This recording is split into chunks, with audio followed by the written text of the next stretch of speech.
காங்கிரஸினுடைய ஆதரவு அவர்கள் பெறும்பொழுதே, ஒரு ஒரு பெரிய ஒரு சக்தி வாய்ந்த ஒரு மத்திய அரசை நாம பகைச்சுக்கிறோம் அல்லது பகைத்துக் கொள்ளலாம் அப்படின்றது அவர்களுக்கு தெரியாத இருந்திருக்குமா? இதுக்கு முன்னாடி ஒரு ராஜ்யசபா சீட் குடுத்தாங்களே அப்படின்னா, அவர்கள் உங்களுக்கு உதவி பண்ணியிருக்காங்க. நீங்க அவங்களுக்கு உதவி பண்ணியிருக்கீங்க. திமுக தரப்புல இருந்து நிறைய காங்கிரஸை அரவணைத்ததை நாம மறக்க முடியாது. அது ஸ்டாலினோட அப்ரோச்ன்னு சொல்லலாமா? ஆமா அவர்தான். பின்னடைவு வந்து திமுகவுக்கு ஒரு தற்காலிக பின்னடைவுன்னு தான் நான் நினைக்கிறேன்.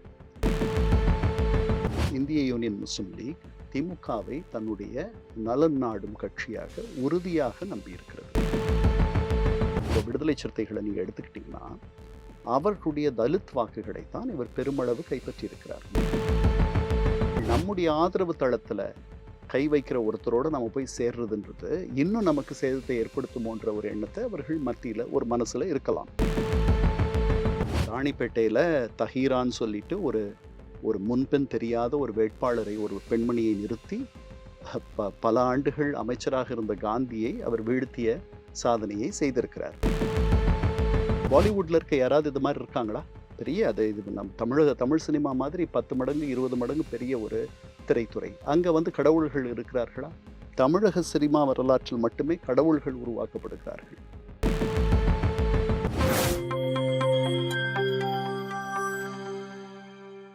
சரி, இதுல காங்கிரஸ் ஆதரவு அளித்ததின் பேரில் பாஜகவுக்கு இருக்கும் கோவம் தான் ஆளுநரை வைத்து இப்படி இயக்குகிறார்கள் அப்படின்னு ஒரு குற்றச்சாட்டு வருது. கொஞ்ச நாளாவே நம்ம பார்த்தோம்னாக்கா, தமிழகத்துல ஆளுநருக்கும், அரசுக்கும் சரியான போக்கு இல்லாத நிலை. இங்க மட்டும்ட்டு இல்ல, பாஜகவின் சார்பில் இருக்கக்கூடிய ஆளுநர்கள் எல்லா மாநிலங்களிலும் இந்த மாரி ஒரு போக்கு. இப்ப அர்லேக்கர் அவர்களும் அதே வழிய பின்பற்றுகிறாரா? அப்படின்ற கேள்வி எழுகிறது. இல்ல நமக்கு சரியா தெரியல. அதாவது இந்த புதிதாக ஆட்சிக்கு வந்திருப்பவர்கள் இதையெல்லாம் கருத்துல கொண்டிருப்பார்கள். காங்கிரஸினுடைய ஆதரவு அவர்கள் பெறும்பொழுதே, ஒரு ஒரு பெரிய ஒரு சக்தி வாய்ந்த ஒரு மத்திய அரசை நாம பகைச்சுக்கிறோம் அல்லது பகைத்துக் கொள்ளலாம் அப்படின்றது அவர்களுக்கு தெரியாத இருந்திருக்குமா? இல்ல. அவர்கள் அதையெல்லாம் கருத்தில் கொண்டிருப்பார்கள். அதனால அந்த பகையினால இது நடக்குது அப்படின்னு நான் நினைக்கல. ம். நமக்கு உறுதியாக தெரியாது. அதனாலேயும் நடக்கலாம். அது இல்லாம இல்ல. நாம வந்து நமக்கு தெரியாது. அதனால நாம அப்படி நினைக்க வேண்டாம். நாம ஒண்ணும் எந்த கட்சியிலயும் சேர்ந்தவர்கள் கிடையாது. அ அந்த மாதிரியான கருத்து உலவுறது நமக்கு தெரியும். காங்கிரஸ் நேற்று வரை நாம் பார்த்தது என்னன்னா, இந்த ஆளுநர விட்டுட்டோம்னா, காங்கிரஸ் திமுகவினுடைய முதுகுல குத்திருச்சு அப்படின்னு திமுகவினர் நிறைய வருத்தப்பட்டதை நாம் பார்த்தோம். அ இது அது அது அப்படித்தான் தோணுது பார்க்கறதுக்கு. அப்படி நினைக்க வேண்டிய அவசியம் இல்லை. குறிப்பாக திமுகவினர் அப்படி நினைக்கக்கூடாது. ஏன்னு நான் சொல்றேன். அவர்கள் வந்து 1967ல ராஜாஜியோட ஒரு கூட்டணி வைத்து ஆட்சிக்கு வருகிறார்கள். ராஜாஜிக்கு எதிரானவர்கள் இந்திரா காந்தி. 67ல அவரோட கூட்டணி வச்சு ஆட்சிக்கு வந்தவர்கள், இந்திரா காந்தியோட நெருக்கம் காட்டி, எந்த ராஜாஜியோட துணையோட ஆட்சிக்கு வந்தார்களோ, அந்த ராஜாஜியை வெளியே போக வைத்தார்கள். இது நான் ரொம்ப பின்னாடி போய் சொல்றது. அதனால கொஞ்சம் முன்னாடி வந்து சொல்றேன். திருப்பி அப்படி நடந்தது. 1999, 96ல தமிழ் மாநில காங்கிரஸ் மூப்பனாரோட உதவியோட அவர்கள் ஆட்சிக்கு வருகிறார்கள். 96ல. 99ல மூப்பனாரை தவிர்த்துவிட்டு பாஜகவோடு இணைகிறார்கள். அவர் வெளியே போயிடுறார். ஏன்னா, அவர் வந்து அவருடைய எதிர்ப்பு முழுக்க அவருடைய அரசியல் வாழ்வு முழுக்க அவர் பாஜகவை எதிர்த்தவர். இவரால தான் இவர் வந்து காங்கிரஸ உடைச்சிட்டு 96ல ஜெயலலிதாவோட காங்கிரஸ் கூட்டணி வைக்குதுன்றதை எதிர்த்து காங்கிரஸை உடைத்துவிட்டு தான் பிறந்ததிலிருந்து இருந்த ஒரு கட்சியிலிருந்து வெளியே வந்து தமிழ் மாநில காங்கிரஸ்ன்னு ஒண்ணு தோற்றுவித்து, அதை ராமசாமி, ரஜினிகாந்த் போன்றவர்களுடைய உதவியோடு திமுகவோட ஒரு கூட்டணி வைத்து, அந்த கூட்டணி ஒரு பிரம்மாண்ட வெற்றியை 96ல் அடைந்த பிறகு 3 ஆண்டுகளில் இதையெல்லாம் கொஞ்சமும் எண்ணாமல், ஜெயலலிதாவிற்கு எதிர்ப்பு அரசியலை செய்ய வேண்டும் என்ற காரணத்திற்காக மட்டுமே, மதவாதத்தை விட ஜெயலலிதாவின் ஊழல் என்பது மிகப்பெரியது என்ற ஒரு வாசகத்தை அப்போது கலைஞர் கருணாநிதி சொல்லி, தன்னை நம்பி வந்த, தனக்கு உதவி செய்த கருப்பையா மூப்பனாரை நட்டாற்றில் விட்டார். எந்த கருப்பையா மூப்பனார் ஜெயலலிதாவை எதிர்த்து கட்சி தொடங்கினாரோ, அவர் 2 ஆண்டுகளில் அதே ஜெயலலிதாவுக்கு துணை நின்றார். இந்த அதிசயமும் நடந்ததை நாம் பார்த்தோம். அது அது கூட ரொம்ப தூரம் அப்படின்னா, அதுக்கும் முன்னாடி வந்துடலாம். 1999லிருந்து 2004 வரைக்கும் பாஜக அரசில் இருந்த திமுக, கடைசி நேரத்தில் அந்த அரசை விட்டு வெளியே வந்து 2004ல் காங்கிரஸோடு உறவு வைத்துக் கொண்டது. அமைச்சர்களாக இருந்தார்கள். அதனால திமுகவினர் அப்படி பேச வேண்டிய அவசியம் இல்ல. இது வந்து நடைமுறை அரசியல். அதுல அவர்களுடைய ஒவ்வொரு கட்சியும் அதனுடைய நலனை தான் பார்க்கும். இதுக்கு முன்னாடி ஒரு ராஜ்யசபா சீட் குடுத்தாங்களே அப்படின்னா, அவர்கள் உங்களுக்கு உதவி பண்ணியிருக்காங்க. நீங்க அவங்களுக்கு உதவி பண்ணியிருக்கீங்க. இதையெல்லாம் அப்புறம் இது முதல் முறையில இந்த மாதிரி ஒரு உறவு உடையறது. இப்போ வெளியே போன நம்முடைய முன்னாள் முதல்வருடைய தந்தையார், "கூடா நட்பு கேடாய் முடியும்ன்ட்டு" காங்கிரஸ பத்தி சொன்னதெல்லாம் இருக்கு. ஒரு 15 வருஷத்துக்கு முன்னாடி. அதனால இது வந்து முதுகுல குத்துனதாக அப்படிலாம் நம்ம நினைக்க வேண்டிய அவசியம் இல்லை. ஏன்னா காங்கிரஸ்ல இருக்க ஒரு சாரார் இந்த தேர்தலுக்கு முன்னாடியே தாவேகாவோட கூட்டணி வச்சுக்கணுன்ட்டு பேசினதெல்லாம் நமக்கு தெரியும். அதனால அதுதான் வந்து அத அத வந்து அந்த காங்கிரஸ்ல இருந்த இன்னொரு திமுகவோட இருப்பது தான் நல்லதுன்னு நினைச்சவர்கள் அத தடுத்துட்டாங்க. அது முன்னாடி நடக்காதது இப்ப நடக்குது. அப்படி பார்த்தா கூட அப்போ வேற தலைமை இல்லையா சார்? இப்ப இருக்கிற தலைமையும், காங்கிரஸோட தலைமையும் இருக்கக்கூடிய நட்பு, அண்ணன் தம்பி உறவுன்ற மாரி தானே இவங்க பார்க்கப்பட்டது. தான் அப்படி பார்த்தாங்க. அவங்க அப்படி பார்த்த மாரி தெரியல. அதாவது ஆ உங்களுக்கு வந்து திமுக தரப்புல இருந்து அ நிறைய காங்கிரஸை அரவணைத்ததை நாம மறக்க முடியாது. அது ரா ஸ்டாலினோட அப்ரோச்ன்னு சொல்லலாமா? ஆமா அவர்தான். அவர் அத வந்து ஒரு பெரும்போக்கா பண்ணாரு. அதனால அவர் அப்படி நினைச்சார்னா, அவர்கள் முதுகுல குத்திட்டாங்கன்னு நினைச்சாங்கன்னா, அதுல ஒண்ணும் தப்பு இல்ல. ஆனா நான் என்ன சொல்றேன், ஆ இப்ப இப்ப இந்திய அரசியல் நீங்க பார்த்தீங்கன்னா, பல கட்சிகள் இப்படியெல்லாம் பண்ணியிருக்காங்க. பல நேரங்களில் திமுகவினரே நான் 3 அ இடங்கள உங்களுக்கு நான் இப்ப கோடிட்டு காட்டினேன். இன்னும் எனக்கு ஞாபகத்துக்கு வராத சில இடங்கள் இருக்கலாம். அதனால அ அ புதிதாக ஒருவரோடு கூட்டணி வைத்துக் கொள்வதும், நீண்ட காலத்திற்கு அதுதான் சரியா இருக்கும். நம்முடைய போக்க மாத்திக்கணும் அப்படின்னு நினைக்கிறதும் வந்து ஒவ்வொரு கட்சியும் பொதுவாக எடுக்க வேண்டிய ஒரு நிலை. ஆம் அதனால அத பெருசா எடுத்துக்க வேண்டிய அவசியம் இல்ல. இந்த பின்னடைவு வந்து திமுகவுக்கு ஒரு தற்காலிக பின்னடைவுன்னு தான் நான் நினைக்கிறேன். அவர்கள் வந்து இத சுய பரிசோதனை செய்து கொள்ள வேண்டிய ஒரு நேரம். ஒவ்வொரு முறை தோல்வி அடையும் பொழுதும் ஒவ்வொரு கட்சியும் அதை செய்யணும். அத புரிஞ்சுகிட்டு அவர்கள் வெளியில வரணும். 1980கள்ல நாடாளுமன்ற தேர்தல்ல எம்ஜிஆர் தோத்துட்டார். மிகப்பெரிய தோல்வி. 2 இடத்துல தான் வென்றார். 37 இடங்களில் அவர் தோற்றுப் போனார். 77ல அவ்வளவு பெரிய ஆதரவோட ஆட்சிக்கு வந்தவர். அவர் கலங்கல. கலங்காத அத வந்து ஒரு ஒரு ஒரு ஒரு இழப்பை ஒரு வரவு மாதிரி, ஒரு ஆதாயமாக மாற்றுவதற்கு அவர் வந்து மக்கள போய் தனியா நின்னார். அப்ப பெரிய அவருக்கு கூட்டணிலாம் கிடையாது. அவர் எதிர்த்து நின்ற கூட்டணி வந்து மிகப்பெரிய கூட்டணி. திமுக, காங்கிரஸ் கூட்டணி. பெரிய கட்சி அப்போ காங்கிரஸ். இப்ப மாதிரி கிடையாது. எல்லா இடங்கள்லயும் போயிட்டு நான் என்ன தப்பு பண்ணேன்?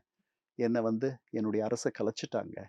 அப்படின்ட்டு அவர் பேசினது ஒரு பெரிய ஒரு ஈர்ப்பையும், ஒரு நெகிழ்வு தன்மையையும் மக்கள் மத்தியில ஏற்படுத்துச்சு. முதல்ல 4 முனை போட்டியில 30% வாக்குகளோட ஆட்சிக்கு வந்த எம்ஜிஆர் 80கள்ல தனியாக நின்று ஒரு 2 2 முனை போட்டியில பெரிய காங்கிரஸ், திமுக கூட்டணிய எதிர்த்து 38% வாக்குகள் வாங்கினார். பெரிய இடத்துக்கு வந்தார். அதனால அப்படி நினைக்க வேண்டிய அவசியம் இல்லை. இதெல்லாம் கடந்து போயிடுவாங்க. நாளைக்கு திருப்பி அவர்கள் ஒன்றாக சேரலாம். சார், திமுக கூட்டணியில இருக்கிற மத்த கட்சிகள எது தடுக்குது தாவேகாக்கு ஆதரவு அளிப்பதை? ஏன்னா அவங்களுக்கு ஃப்ரீ ஹேண்ட் இருக்கு. இப்ப இன்னொரு தேர்தல தாங்கக்கூடிய சக்தி கண்டிப்பா நாட்டுக்கு இல்ல அப்படின்ற பட்சத்துல, இந்த அரச காப்பாத்தணும்னா, அத அவங்க செய்யறதுல ஏன் இவ்வளவு தாமதம் காட்டுறாங்க? இல்ல அவங்களுக்கு திமுக கூட்டணிய விட்டு வருவதில் விருப்பம் இல்லையா? இத எப்படி நம்ம புரிஞ்சுக்கிறது? 2, 3 காரணங்கள் இருக்கலாம். ஒன்று வந்து அப்படி செய்றது வந்து அரசியல் நாகரிகம் இல்ல அப்படின்ற அது வந்து நான் சொல்றது ஒரு தார்மீக உயர்வு சிந்தனை. அ இந்தியன் யூனியன் முஸ்லீம் லீக் அவர்கள் அந்த மாதிரி ஒரு முடிவ எடுத்திருக்காங்க. அவர்களுக்கு வந்து திமுக தொடக்க காலத்துல இருந்தே ஒரு பெரிய தோழமை கட்சி. தோழமை கட்சியா இல்லாத ஒரே 2 தருணம் வந்து 1977 அவர்கள் எம்ஜிஆரோட இருந்தார்கள். ஏன் அப்படின்னா, ஜனதா கட்சியோட திமுக நாடாளுமன்ற தேர்தலில் உறவு வைத்துக் கொண்டது. ஜனதா கட்சியில இன்னைக்கு இருக்கக்கூடிய பாஜகவினுடைய தாயான ஜனசங்கம் ஒரு உறுப்பு கட்சி. அது ஒரு இந்து மதவாத கட்சி. அது இருந்த ஒரு கட்சியில அது அது அது அங்கம் வகித்த ஒரு கட்சியில திமுக போய் சேர்ந்துருச்சுன்றதுனால, அந்த வருத்தத்தில அவர்கள் எம்ஜிஆரோடு வந்தார்கள் 77. அதுக்கப்புறம் 1999 திமுக பாஜகவோடவே உறவு வைத்துக் கொண்ட போதும் அவர்கள் விலகி நின்றார்கள். இது தவிர தேர்தல் காலங்களில் எல்லா நேரமும் இந்திய யூனியன் முஸ்லிம் லீக் திமுகவை தன்னுடைய நலன் நாடும் கட்சியாக உறுதியாக நம்பியிருக்கிறது. அந்த காரணங்களால அவர்கள் வருவதற்கு தயங்குகிறார்கள். 2வது அ அ அவங்க அவங்க அந்த காரணம். விடுதலை சிறுத்தைகளும் ஒரு தார்மீக உயர்வு நிலையை எண்ணித்தான் வேண்டாம். இது இது வந்து துரோகமாக பார்க்கப்படும் என்று எண்ணுகிறார்களோ அப்படின்னு நான் நினைக்கிறேன். அந்த காரணமா இருக்கலாம். ஆ இது 2. வேற கம்யூனிஸ்ட்டுகள் பத்தி எனக்கு சரியா தெரியல. ஏன் அவர்கள் தயங்குகிறார்கள் அப்படின்ட்டு. அவர்களும் ஒருவேளை தார்மீக உயர்வு நிலை அப்படின்ற எண்ணத்துல இருக்கலாம். இப்ப இன்னொன்னு அரசியல் ரீதியா சொல்றேன். அ புதிய வரவான விஜய் இவர்களுடைய ஆதரவு தளத்தில் தான் அதிகமா கை வச்சிருக்காரு. அதனால அவரோட கூட்டணி வைப்பது என்பது நமக்கு நல்லதா? நல்லதில்லையா? அப்படின்ற அந்த கணக்கையும் அவர்கள் எண்ணி பார்க்கலாம். இப்போ விடுதலை சிறுத்தைகள நீங்க எடுத்துக்கிட்டீங்கன்னா, அவர்களுடைய தலித் வாக்குகளைத்தான் இவர் பெருமளவு கைப்பற்றியிருக்கிறார். 44 தலித் இடங்கள்ல ரிசர்வ் தொகுதி, தனி தொகுதிகள்ல 28 இடங்களை இவர் வென்றிருக்கிறார். ஏன் தெரியுமா? பொது தொகுதிகள்லேயே 8 தலித் வேட்பாளர்களை இவர் நிறுத்தி, அதில் 4 பேரை வெற்றி பெறச் செய்து, பெரிய ஒரு சாதனையை நிகழ்த்தியிருக்கிறார். அ அம்பேத்கரை தன்னுடைய கொள்கை தலைவர்களில் ஒருவராக அவர் கொண்டிருக்கிறார். அதனால அவர்கள் நம்முடைய ஆதரவு தளத்துல கை வைக்கிற ஒருத்தரோட நம்ம போய் சேர்றதுன்றது, இன்னும் நமக்கு சேதத்தை ஏற்படுத்துமோன்ற ஒரு எண்ணத்த அவர்கள் மத்தியில ஒரு மனசுல இருக்கலாம். அதே கருத்து இந்த இந்தியன் யூனியன் முஸ்லீம் லீக்குக்கு தார்மீக உயர்வு நிலையை தாண்டி அவர்களுக்கும் இருக்கலாம். ஏன்னா, இஸ்லாமிய பெருமக்களுடைய வாக்குகளையும் அவர் பெற்றிருக்கிறார். ராணிப்பேட்டையில தஹீரான்னு சொல்லிட்டு ஒரு ஒரு முன்பின் தெரியாத ஒரு வேட்பாளரை, ஒரு பெண்மணியை நிறுத்தி பல ஆண்டுகள் அமைச்சராக இருந்த காந்தியை அவர் வீழ்த்திய சாதனையை செய்திருக்கிறார். இது மாதிரி நிறையா அதனால தங்களுடைய ஆதரவு இதுல கம்யூனிஸ்டுகள் மட்டும் தான் கொஞ்சம் காப்பாற்றப்பட்டிருக்கிறார்கள். ஏன்னா, அவர்களுக்கு பின்னாடி இருப்பவர்கள் வந்து பொதுவாக ஒரு கருத்தியலைச் சேர்ந்தவர்கள். அவர்கள அழைச்சுட்டு வர்றது கஷ்டம். ஆனா, கருத்தியலை கொண்ட சீமானின் ஆதரவு தளத்தையும் அவர் கை வைத்து விட்டார். 4% குறைஞ்சிடுச்சு. ஆமா. இது நான் முதலே எதிர்பார்த்தது தான். ஏன்னா, ஆம் இவரை விட அவர் ஒரு ஒரு கவர்ச்சிகரமான ஒரு தலைவர். ஒரு வசீகர தலைவர். அதனால இவங்க பின்னாடி இருக்கிறவர்கள் அத்தனை பேருமே தொல் திருமாவளவன் ஆகட்டும், அல்லது சீமான் ஆகட்டும், நிறைய இளைஞர்கள் இருக்கிறார்கள். அவர்களுக்கு அவர்களுடைய தலைவர்களை காட்டிலும் ஆ ஒரு வசீகர தலைவர் ஒருவர் கிடைத்தால், அங்கிருந்து நகர்ந்து விடுவார்கள் அப்படின்ட்டு நான் நினைச்சேன். அதான் நடந்துச்சு. ஸோ கம்யூனிஸ்டுகள் மட்டும் தான் கொஞ்சம் தார்மீக உயர்வு நிலையினால அந்த ஒரு முடிவ எடுக்காத இருக்காங்கன்ற மாரி எனக்கு இப்ப தோணுது. நம்ம பார்த்துடலாம். ஆனால் அ ஒருவேள ஆட்சி அமைக்க முடியாத போயிடுது. அடுத்த தேர்தல் ஒண்ணு வருதுன்னு வச்சுக்குவோம். அறுதி பெரும்பான்மை கிடைச்சிரும். தாவேக்காக்கு கண்டிப்பா கிடைச்சிரும்ன்ற. கிடைச்சிரும். ம். 1,72,00,000 மக்களுடைய விருப்பத்தை இந்த சிறிய கட்சிகள் தவிர்த்து விட்டன. ஒரு ஒரு ஜனநாயக பொறுப்போட நடந்துக்கல அப்படின்ற எண்ணம் வராதா? இல்ல அப்படி இருக்கும் பட்சத்துல அவருக்கு 30% மேல வாக்கு சதவிகிதம் இருந்த போதிலும், அதிகப்படியான சீட் கன்வர்ஷன் நடக்கலையே சார். நடக்கல. ஏன்னா அவ 8 மாவட்டங்கள்ல 38 மாவட்டங்கள்ல 8 மாவட்டங்கள்ல ஒரு தொகுதி கூட அவர் வரல வெற்றி அவரு. பெறல. அவர் அவர் வந்து மத்த 2 பேர் பிரச்சாரம் பண்ண அளவுக்கு பண்ணலையே! அப்ப இந்த ரிலக்டன்ஸ் அவர்கிட்ட இருக்குல்ல.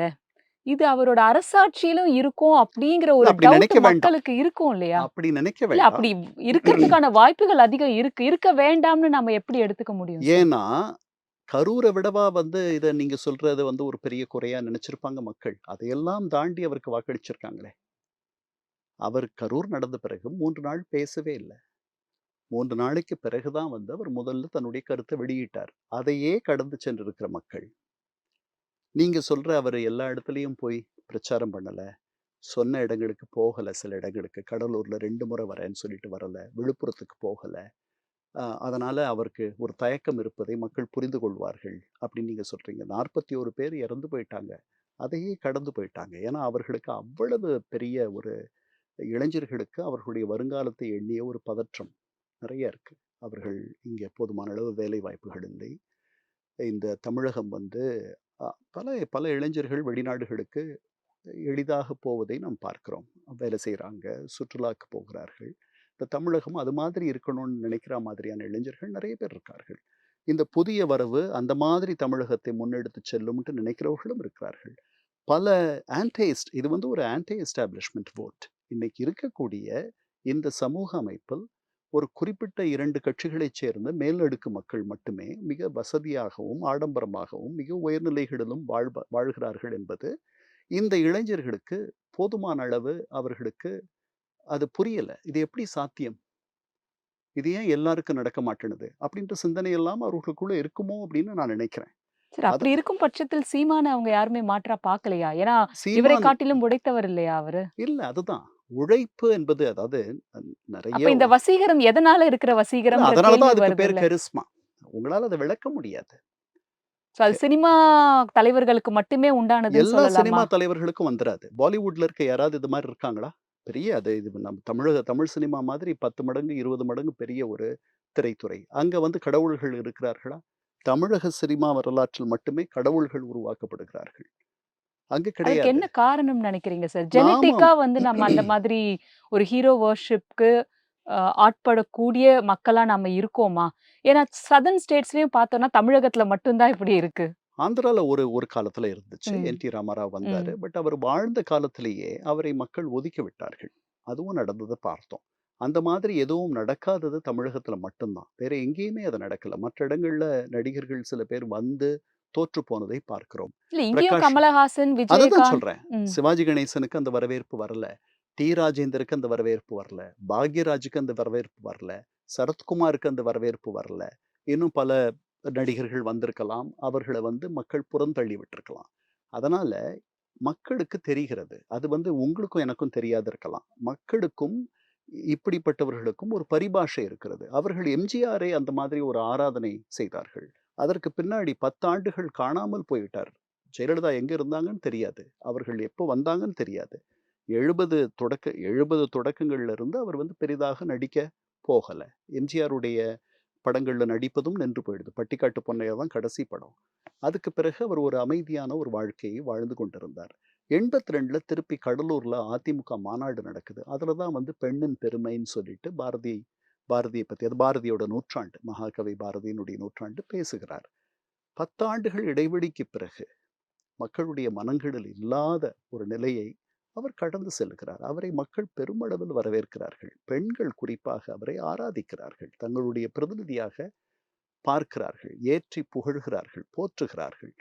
எம்ஜிஆருக்கு பிறகு அவருக்கு எந்த அளவுக்கு ஒரு மரியாதையும், அபிமானத்தையும், அன்பையும் மக்கள் தந்தார்களோ, அதே இடத்திற்கு எம்ஜிஆருடைய அதிகமான படங்களில் துணையாக நடித்த ஜெயலலிதா அம்மையாரை அவர்கள் அந்த இடத்திற்கு கொண்டு வருகிறார்கள். அங்க கட்சிக்குள்ளேயே அந்த கட்சி 2ஆ உடைஞ்சு, யார் வரணும் அப்படின்ற மாதிரி ஒரு கேள்வி எழுந்தபொழுது, அதையெல்லாம் மீறி மக்கள் பெருமளவில் இவர்கள் பின்பு நிற்கிறார்கள். இந்த அதிசயமெல்லாம் நடந்திருக்கு. அதனால எல்லாம் வருபவர்கள் அத்தனை பேரும் வெற்றி பெறுவதில்லை. மக்களுக்கும் அவர்களுக்கும் ஒரு பரிபாஷை இருக்கிறது. அத நீங்க கரிஸ்மான்னு சொல்லலாம். அதை அத விளக்க முடியாததற்கு பெயர் தான் கரிஸ்மான்னு நான் நினைக்கிறேன். சரி, இதுக்கப்புறம் என்ன நடக்கும்னு நீங்க நெனைக்கிறீங்க சார்? எப்படி ஆட்சி அமைக்கல இருக்கக்கூடிய சிக்கல்களை எப்படி தாவேகாவினர் களைவார்கள்? எதை நோக்கி செல்லும்? இல்ல அத் ஆட்சி அமைப்பது வந்து இன்னைக்கு நாளைக்கு தெரிஞ்சிரும். என்ன நடக்க போதுன்ட்டு. இது ஒருவேள ஆட்சி அமைக்க முடியாத ஒரு சூழல் இருக்குமானால், அடுத்த திருப்பி இந்த ஒண்ணு ஆளுநர் ஆட்சி வரணும் கொஞ்ச நாளைக்கு. ஒரு ஒரு புதிய சூழல் உருவாகுற வரைக்கும். அது தொடர்ந்து இருக்க முடியாது. அப்படியே இருக்க முடியாது. சட்டத்துல இடம் இருக்கு. சரி, இவங்க அப்படி நீதிமன்றம் போலாம் இல்லையா போலாம், தாவேகாவினர்? போலாம். அததான் பண்ணுவாங்க. அத பண்ணுவாங்க. பெரிய மக்கள் போராட்டமாக கூட அவர்கள் அதை மாற்றலாம். இவர ஆட்சி அமைக்க விடாது தடுக்கக்கூடிய சக்திகள், இவரை இன்னும் அதிகப்படியாக பலப்படுத்தும். அப்படித்தான் நான் நினைக்கிறேன். அது 1. ஆட்சி அமைச்சர்ற பட்சத்துல, யாருக்கு அமைச்சர்கள் அதெல்லாம் வந்து பெரிய சிக்கலாலாம் இருக்காது. பலர் வந்து பலர் புதியவர்கள். அந்த கட்சியில இருக்கக்கூடிய சில நமக்கெல்லாம் தெரிஞ்ச சில பேர் வந்து ஒரு ஒரு நம்ம 2 கையில விரல்ல எண்ணிடலாம். அவர்களுக்கெல்லாம் 35 பேர் அமைச்சராக ஆகலாம். இவர்களுக்கு ஆதரவு தரக்கூடியவர்களுக்கு அவங்களுக்கு ஒரு 8, 7 அமைச்சர் பதவி குடுத்துட்டா கூட மீதி ஒரு 27, 28 வந்து இவர்களுடைய கட்சியில இருப்பவர்களுக்கே குடுத்துடலாம். இவங்களுக்கு 108 பேர் இருக்காங்கன்னு வச்சுக்கிட்டோம்னா, அதுல 4ல ஒருத்தர் அமைச்சர் ஆயிடலாம். ஒண்ணும் பெரிய சிரமம் இல்ல. அதுதான் வழக்கமா நடக்கிறது.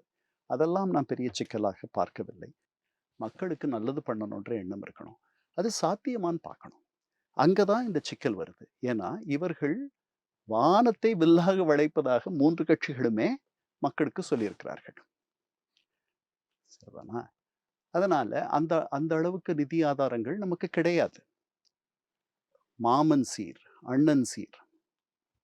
2,500 உரிமை தொகை பெண்களுக்கு. அப்புறம் முதியோர் இலவச பென்ஷன், முதியோர் முதியோர் ஓய்வுத்தொகை. அதுக்கப்புறம் வந்து அ கேஸ் சிலிண்டர், 6 கேஸ் சிலிண்டர். அதுக்கு பிறகு அ அ அ தமிழகம் முழுக்க வந்து எல்லா பஸ்களிலும் பெண்களுக்கு இலவச இலவசமாக பயணம். பயணம். 200 யூனிட் மாசம் ஃப்ரீயா தருவோம். ஆமா. இலவச மின்சாரம். இதெல்லாம் வந்து வானத்த வில்லா வளைக்கிற முயற்சி தான். இது வந்து புதுசு கிடையாது. இந்த மாதிரி தமிழக வரலாற்ற நீங்க எடுத்துக்கிட்டீங்கன்னா, 3 படி அரிசி, ரூ. 1க்கு 3 படி அரிசி தருவோம்ன்னு சொல்லிட்டு 62ல இருந்து திமுகவினர் சொன்னாங்க. 67ல இல்ல. 62ல இருந்து சொன்னாங்க. தந்தை பெரியார் சொன்னார், 2 படி உமியும், 1 படி அரிசியும் கலந்து குடுத்தா கூட அந்த விலைக்கு தர முடியாதுன்னாரு. 67ல இது வந்து தேர்தல் அறிக்கையில கிடையாது. வெளியில அவங்க பேசினது. அண்ணா சொன்னார், 3 படி லட்சியம், 1 படி நிச்சயம். நிச்சயம். இது முடியுமான்னு எங்கள கேட்காதீங்க. எங்களுக்கு ஒரு வாய்ப்பு தாங்க. நாங்க பண்ணலைன்னா, நான் எழுதி தரேன். தேர்தல்லயும் இனிமேல் நாங்க நிக்க மாட்டோம். அப்படின்னு அண்ணா பேசினது முரசொலியில இன்னைக்கும் இருக்கு. அதுக்கப்புறம் இன்னும் ஒரு படி மேல போய், எங்கள நடுத்தெருவுல நிற்க வச்சு, சாட்டையில நீங்க அடிக்கலாம் அப்படின்னும் அவர் பேசியதாக செய்திகள் உண்டு. வந்தார். இன்னைக்கு நமக்கு 3,00,000 கோடி ரூபாய் நம்முடைய வரவு செலவு திட்டத்தினுடைய அளவு. அண்ணாவினுடைய காலத்தில் 240 கோடி ரூபாய். உங்களுக்கு மலப்பா இருக்கும். அதை விட குறைச்சல் காமராஜர் காலத்துல. அப்போ அந்த படியரிசி திட்டம், ரூபாய்க்கு ஒரு படியரிசி. அந்த திட்டம் செயல்படுத்துறதுக்கு எவ்வளவு தேவைன்னா 10 கோடி ரூபாய் தேவை. 10 கோடி ரூபாய். அது வந்து 4% அப்ப இருந்த பட்ஜெட்னுடைய தொகையில. அது அவர்ட்ட இல்ல. அப்போ அவருக்கு நம்ம சொல்லிட்டோமே, நம்ம ஏதாவது செய்யணும்னு நினைக்கிறாரு. ஸோ சென்னையிலயும், கோயம்புத்தூர்லயும் மட்டும் அந்த திட்டத்த அமல்படுத்துறாங்க. சில வாரங்கள். அப்புறம் நின்னு போயிடுது. பணம் இல்லன்ட்டு. அதற்காக அவர்கள் வருந்தவில்லை, மன்னிப்பு கேட்கவில்லை. ஆனால் மக்கள் பெரும்போக்காக அவர்களை மன்னித்து விட்டார்கள். அது ஏன்னா வந்து ஒரு தேனிலவு காலம். புதிதாக 20 ஆண்டுகளுக்கு பிறகு பழைய காங்கிரஸ்காரர்களை அப்புறப்படுத்திவிட்டு, புதிதாக இளைஞர்களும், சமுதாயத்தில் மிக எளிமையான பின்னணியிலிருந்து வந்தவர்களும் ஆட்சிக்கு வந்திருந்தவர்கள். மக்கள் தாங்களே ஆட்சிக்கு வந்ததாக ஒரு பரவசத்தை அடைந்திருந்த நேரம் அது. ஆமா, நம்ம வீட்டு பிள்ளை சொல்லிடுச்சு பெருசா. பரவால்ல, மறந்துருவோம். அப்படின்ட்டு அவர்கள் பெரும்போக்காக கடந்து சென்றார்கள். அந்த மாதிரி ஒரு நிலையும் நம்ம இங்க நடக்கலாம். பொறுத்திருந்து பார்க்கணும். நன்றி சார். பல தகவல்கள் பகிர்ந்துக்கிட்டீங்க. மீண்டும் வேறொரு நேர்காணல்ல சந்திப்போம்.